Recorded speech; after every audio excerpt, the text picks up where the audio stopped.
When I was about 8 years old, I first heard about something called climate change or global warming. Apparently that was something humans had created by our way of living. I remember thinking that it was very strange that humans could be capable of changing the Earth's climate. Because if we were, and if it was really happening, we wouldn't be talking about anything else.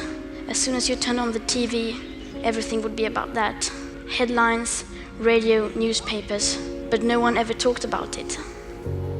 To me, that did not add up. It was too unreal. So when I was 11, I became ill. I fell into depression, I stopped talking, and I stopped eating. Later on, I was diagnosed with Asperger's syndrome, OCD, and selective mutism. That basically means I only speak when I think it's necessary. Now was one of those moments. I mean, she didn't speak to a single person. She could only eat in her own home. And when she went on this school strike, and I think day 3, someone came along and gave her a pad thai vegan, and she ate it. I cannot explain what a change that meant to her and to us. She changed. And she could do things that she could never have done before. To me, she's now an ordinary child. She can do all the things like other people can, and she's happy.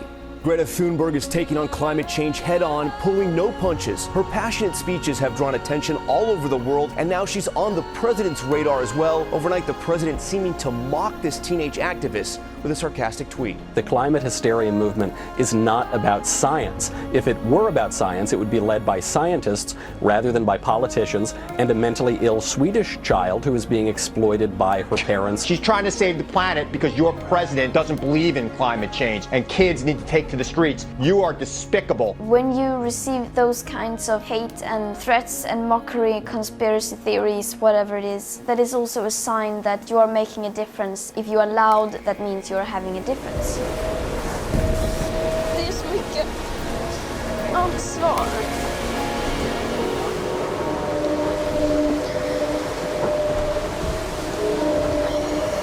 Jag vill inte behöva göra allt det här.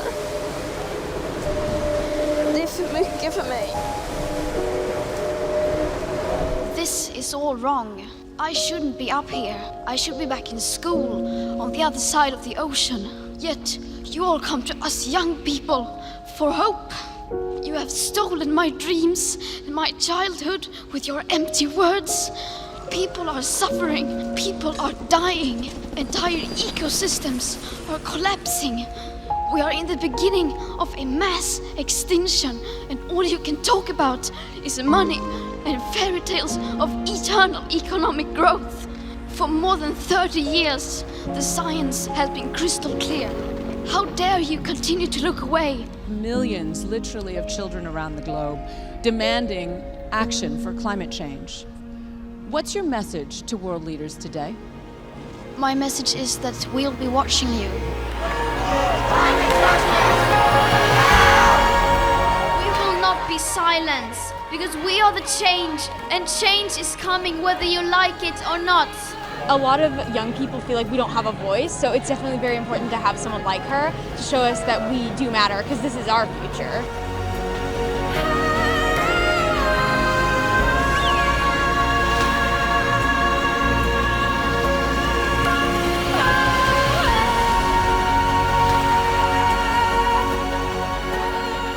We do need hope, of course we do. But the one thing we need more than hope is action. Once we start to act, hope is everywhere. David, what would you say to Greta about her work on climate and what you think she's achieved? Oh, she's achieved things that many of us who've been working on it for 20 odd years have failed to achieve. That is, you have aroused the world. I'm very grateful to you. We all are, really.